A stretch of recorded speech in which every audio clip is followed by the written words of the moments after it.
Welcome to Healthy Living at WorkoutMaster.com. Today we have a special treat for you guys. We are honored to be part of Art Basel Festival and with the grace and generosity of the Moksha Family Art Collective, who have opened their doors for us to interview and speak with some of the most important visionary artists of this era. We will ask them certain questions about how to increase creativity into our lives as a means of reducing stress and enhancing our lives. Today we have a very special question for you. How are you flexing your creativity muscle? It's very important to do that. Being creative can be a way to actually de-stress the body and a form of actually expressing ourselves. So let's get started. Guys, this is the little treat that I had for you in the store. This is Allyson, one of my favorite artists, one of the most advanced, most amazing, visionary artists of these times. And I want to ask him a few questions in regards to health and how to bring art into our lives, how to express ourselves, how to tap into that visionary art that allows us to expand our minds. What can you tell me about that, Alex? Well, I think that all of us have our dream lives. And so we're familiar with the vast expanse of the imagination. Some of us, we are. Yes. Some of us, Some of us don't remember their dreams so much, right, but they know that they probably do dream. Of course. They just don't remember them. So they know that there is a visionary world. Okay. Now, in every sacred art tradition, from the very beginning of time, there has been a visionary art that corresponds to that time. In the earliest cave art, 30,000 years ago, we see therianthropes, half animal, half human beings. And so this was part of shamanic consciousness and merging with the nature field. And the most spiritual kinds of consciousness is losing the boundaries of the separate, sort of isolated self and merging with its environment and with the cosmos, ultimately. So from the beginning of time, you had these visionary realms depicted. Then you had the angels. In all the traditions, you have these flying beings, that ascend to the heavens and relate to our sense of elevation and ascension of the soul. So and in Egypt, of course, you have the soul bird, the ba. Yes. And so these archetypes are very deep within the human unconscious. And numerous mythic and religious traditions have mined them over the years. Now, we all have, today, it's the most exciting time, I think, because we have access to all the different world sacred art traditions and can see the gods and goddesses and mythic creatures and all kinds of things of the universal human unconscious that have come out through the sacred art of all these various wisdom traditions. So today, we have a group of artists who are waking up to the inner visionary realms, where Ibn Arabi, the Sufi mystic, says that's where God meets God. The imagination is the angel, and they unite. So religion is all about uniting self and God, and the imagination is where that happens. Beautiful statement. So Alex, I want to ask you now, how can we apply some of the information that you just shared before and make it more accessible to the everyday people that might gotten lost a little bit or a lot? And I want to know what type of techniques can be used to access that visionary art besides dreaming, if dreaming is something that they might have a hard time, recollecting. Well, I mentioned dreaming because most of us admit at one time or another in our lives we dreamed. Yes. And so not all of us are familiar with the subtle realms of the visionary imagination that tantalize artists and things to depict them. So there are numerous ways of contacting the inner dimensions. And the most ubiquitous would be meditation, and the meditation directed at these uncovering these archetypal realms we call vision practice. And we do the vision practice at COSM, there Please, in the Hudson Valley, where we've been working on our center there. And we have an artist retreat that is called the Magi, the Mystic Artists Guild International. So we have artists from all over the world that have come and are learning different techniques, ways of drawing, ways of thinking about the proportions of the figure. How do you bring together body and soul in painting? Looking at the tradition of visionary art and what it can offer us spiritually at this time. Of course. So Beautiful. people, even if they're not, expert artists, Right. but they feel like they want to have a creative outlet, have really gotten value out of coming to the courses. And anybody just doing any kind of creative activity, whatever it is, can I think really enhances the life force. Very good. Alex, tell me what other health tips would you give these people as far as, what are some of the things that you've done in your life that have created the most dramatic effect as far as, have you maybe exercised, have you gone into yoga, meditation, eating a certain way? What changes have you made that really created that kind of change? Well, it's interesting when I've gone through a lot of different phases, as many people do. Yes. And one phase, when we were praying, meditating, doing yoga every day, and on raw food, I started getting contacted by a voice that would wake me up at like 4:30 in the morning or so, or 4 o'clock in the morning. And I called it the voice of dawn. And so it was an angel. Okay. It was an angel would whisper things in your ear. So when you're trying to refine and purify both your physical body, but then your soul, and so there are numerous kind of practices that can get us in touch with our subtle energy body. And by having these experiences of contact with God, basically, yes. the goal of yoga, then that's the most profound kind of healing experience that anybody can have, because they are no longer alienated from the world. They take on their soul's mission. They discover the meaning of their lives and how it can contribute to the meaning of everyone's life. And even if you don't live long after that, if you've realized that you've contributed something to the world just by your existence and reconciling yourself to that, that's a healing thing. Otto Rank said that neurotics were unexpressed artists. Interesting. And his whole theory was that there was a kind of hurt that we do ourselves by tamping down our creativity. So we can say honestly that avoid neurosis, we can actually use art as a form of expression. Exactly. It's a safe way of using these urges and ideas and all these crazy unconscious visions and things like that. You channel them into a safe and effective sacred art. It's really a sacred thing, Beautiful.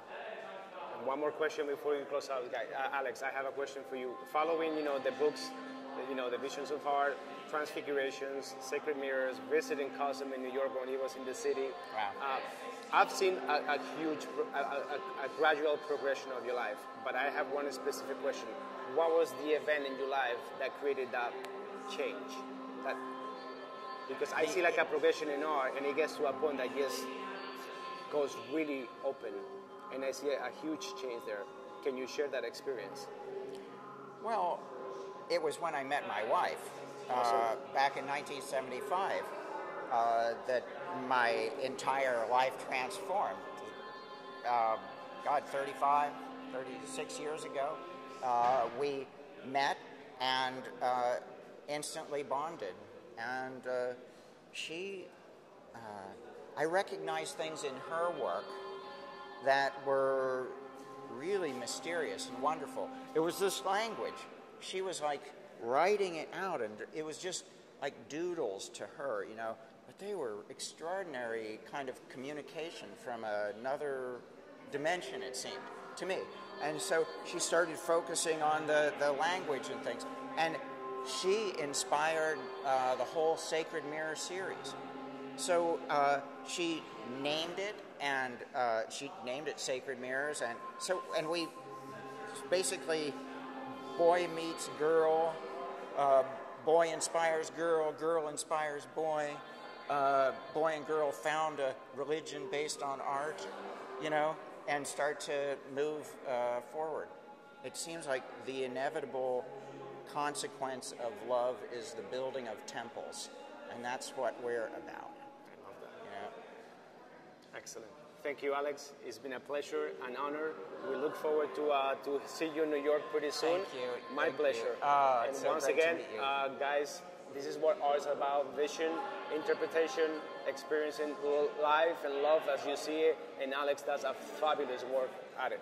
Thank you. My pleasure. All right. Guys, one more time, I have another fantastic artist that I want to introduce today. Her name is Allyson, and she will tell us how art has been part of, you know, obviously her life, and how health and art are put together, and it can actually do nothing but enhance your quality of life. Allyson, please give us your thought on that idea. On art as a healing force. Yes, it is. Art is a healing force. In fact, I really feel that art is a health factor. There are other health factors like exercise and eating properly and even meditation or quieting your mind. But if you do not have a creative path, if you do not have a creative outlet, if you feel that you always were an artist but you're not fulfilling that, like I used to be an artist when I was young and then I stopped, you're constantly thinking that you're not fulfilling what you're meant to do. It's your creative energy. It's that invisible energy of creativity that you're not tapping into. So I think that's a health factor. And when you you wouldn't say, I don't do exercise. I just don't have time. You know, I don't like exercise. It's like I don't have time. That's why people think about art. You know, it's the same thing. It'll come back at you, and it is a health factor. So you don't have to be Mark Spitz to like to swim, right? So you don't have to be Picasso to like pick up a brush or a pencil or a sketchbook and do a little drawing from time to time and do a little art.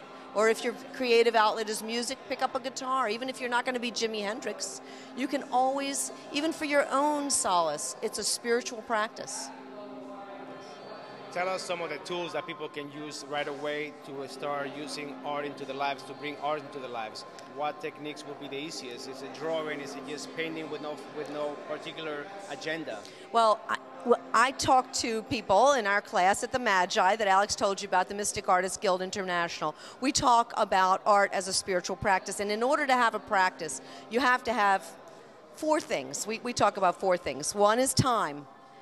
You know, you can't have a yoga practice unless you take the time to do it, and you're better off if you find a time every day or every 3 times a week, or if you say, oh, I'm going to do yoga, but you know, I don't know when. I'll figure it out. You're less likely to do it than if you have a time, like every morning before you go to work or something like that, or every night before you go to bed, or whenever it's right for you. Then that's time. Then there's place, because we're talking about creating in the material world. Art is evidence. There is no art without evidence. You can think about wonderful ideas in your mind, but unless you create evidence, you can't call it art. You have to, even the conceptual artists created evidence, or you couldn't call it art. So in order to be in the material world with your art, you have to have a place. You have to have time. You have to have a place. And the place is the place where you make art. I mean, going back to the yoga practice, if you're going to have a yoga practice, you're better off having a place to do your yoga. You know, if you have a coffee table right in the middle of it and you have to move it every morning, you're less likely to actually do it on a regular basis. With art, you need a place. You have to have a table that you don't have to clean up every time you you know, every time you're finished your art, you don't have to clean like your kitchen table. It's not a good place unless you're going to designate it to your art. And make sure it's a place that you love, and the place that you love to go to. If it's up in the attic and you have to pull down a string to get up there and it's dark and, you know, not hot and whatever, you're not going to want to go there. You've got to have it be a place where you love to be. It could be near where your children are doing their homework so you can be around them, or near where the pot is cooking so that you can keep, you know, making dinner for your family. Whatever it is, it's got to be a place you love. And it's got to be a place that you are attracted to. After your children, everyone's gone to bed, you can go there and listen to music, or even watch a movie while you're working. Sometimes, if it's very labor-intensive work, you may want to have, you know, we had a friend who had the ham radio going. It's got to be a place you're attracted to. So there's time, there's space, then there's material. You have to get a resonance for what material to use in your art. You know, are you more attracted to pastels? Are you more attracted to pencil? Do you like watercolor? You have to figure that out. You've got to go and kind of listen to your inner voice. It's an intuition. You go into the art supply store, or you go look at other people's art and see what attracts you. That's another good way to figure out your materials. Then you work with the materials, you learn your material, you practice, you have a process.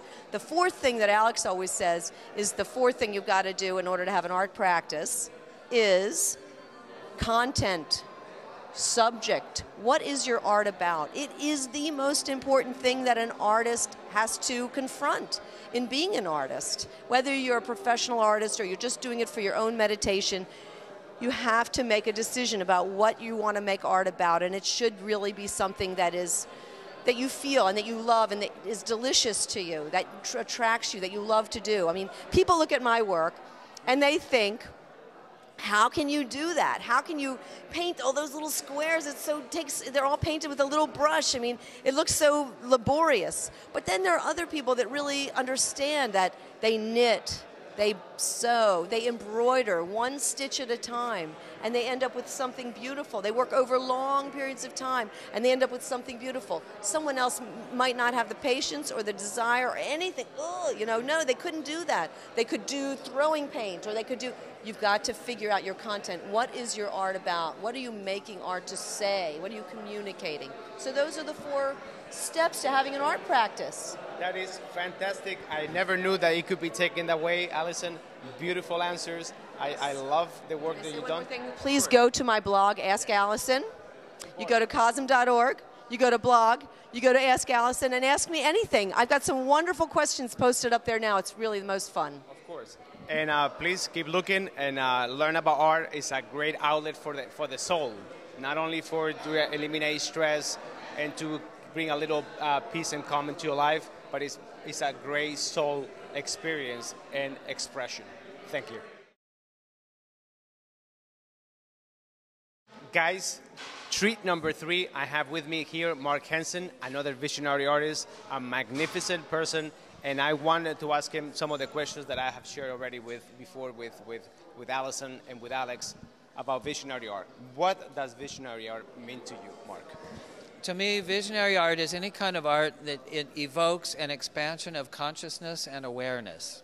So any form of art, and of course there's thousands of varieties of creative expression, any form of art that leads you to a higher form of thinking, a higher form of awareness, where you learn something, expanding your consciousness, all of those type of phrases mean something special to those who understand that what it means is adding, opening up the doors in your life so that you can have a full life and the full experience of life and all of the things that life have to offer. Part of those things remain day-to-day things they have to do. They get so caught up in making the rent money and getting the kids off to school that sometimes the inner realms of the mind get lost. And so to take the time or find a method or means or a practice or a study that will invoke those things and help you to open your mind and expansion, well, this is part of our life experience. It's an important part of being human that we all should have, because when you have this sort of state of mind going and you come to understand the oneness of all beings in life and how we're all unified, your attitude changes and you get a positive attitude about where your place is in the world and in the cosmos, how you can relate with nature and of course your friends and neighbors and all the other people. And naturally, if you're assuming a positive outlook, you're going to have a healthier life. and a healthier attitude, and you're going to be more fun to be around, and your friends and family are going to appreciate you more, and it's a positive situation for everybody. True indeed. One more question, Mark. Oftentimes, visionary art and psychedelic art, it's almost like they already linked it to the use of entheogens, but is that the case that many people can actually tap into other sources of connection that can bring them closer to their visionary art, to the expression of the soul in their art? What we're talking about here is a state of consciousness that exists inside of our minds already. We walk around with this state of consciousness all the time. It's there, but it's covered by the fact we have to deal with life's daily needs. And a lot of people use various drugs or substances to kind of crack the shell, to open up to those realms, but they're not necessary at all. There's plenty of religious practices, everything from trance and meditation. American Indians, Native Americans use sort of physical punishment that pushes you to a state of consciousness where you're out of your ordinary state. There's all kinds of ways to get there. And they're all good and they're all valid. An individual just has to explore around and find what works for them the best and what makes them feel the best and most unified, and not do anything that's harmful or hurtful to them physically. And if they're blessed in their life, the doors will open up and light and love will come into their life. Then they have plenty to share with everyone else. Mark, you mentioned that yoga was one of the things that you utilized early in your career to propel you into that. Absolutely. Before I discovered any kind of mind-altering substances other than oxygen, I was very interested in Eastern religions when I was a young person, and I made an effort to find out about Hinduism and Buddhism and the various religious beliefs of the world. And one of the things I read about was some practical guide to yoga meditation by Swami Satchidananda, who was a famous guru that came to the west coast of San Francisco in the 60s. And he wrote a little article where he discussed the various techniques of meditating, and I tried a few of them out, and they worked. They catapult you. Plain and simple. They worked and showed me that life had a whole other dimension that I was previously unaware of, and discovering and exploring and playing in that dimension has opened my life and made me the person I am. There you have it, guys. It's easy. It's at the tip of your hands. If you want it, you can make it happen. Start today. Be open and be ready to explore and find someone that can guide you or help you or show you a few things. And it's all natural. And however you get there, it's okay. So long you get there. Absolutely. Thank you, Mark. Yep. Taxi, pleasure. Taxi, boat, or bus, it doesn't matter. Thank you very much. You're very welcome. Guys, thank you. Well, now, guys, I'm going to introduce you to Nancy. She is the event coordinator here at the Moksha, Gallery. And Nancy Cascarelli, right? She's the event coordinator. She's going to tell us about what the gallery is about, how she has brought all these people together, encasing all this visionary art, all these different, forms of media. And let her tell us all about it. The Moksha family came about in the late 90s. And it came about with Ray Araka and Tony Martinez. They were both technicians, and they had friends and family, and they came together. As time went on here in Miami, we were connecting with all local artists, musicians, painters, poets, and then also with other technicians. And then at some point, we were all like, we need to get together and celebrate what we can do. So we'd have psychedelic music, and our friends would paint psychedelic art and very visionary art. And as time went on, Ray Araka had a vision of saying, you know what, let's bring down the best, it's the legendary. Let's try Alex Grey. Let's try to see if they would come and see Miami and see the vibe that we have here, which is very different from what most people think in Miami is. It's usually think it's kind of plastic or kind of Winter Music Conference, and it's really not. There are many international artists here from all over the world, Latin America, Latinos. We're all Latinos too, so it's like, we're like a nice little collective. Maybe about in 2006, we started really getting serious about the gallery, bringing in international artists from California, like Alex Grey and Mark Henson and Robert Venosa were the first few. And then And this year, which was interesting, a lot of artists wanted to contribute. Like we were getting like major artists coming wanting to say, we want to be a part of this. We heard about your event in California and we want to be a part of it. So a lot of artists that are here today came to us and we were very honored to have many of these artists. Like Adam Scott Miller came last year and he offered to do the Moksha symbol. We have a Moksha symbol every single year, painted by either a local artist or now international artists. And it basically is the symbol of higher consciousness, raising of the flame in the third eye, and just living in life. There's many different ones inside that you'll see along the edges that are for every year. This is done by Adam Scott Miller, and as you can see, he's a very talented fellow. The next year is going to be by Chris Dyer. So, Nancy, tell us now, how can we find out more about the events? The gallery itself, the location, website, blog, whatever you guys have to advertise yourself. Visit www.mokshafamily.org and you'll find all of our information there, or you can find us on Facebook, Moksha Family Artist Collective. There you have it, guys. A great place to visit when you're here vacationing in Miami. We want you to be part of the Workout Master family, and please keep coming those comments, those questions, and any future ideas that you might have for your special segment. Keep them coming.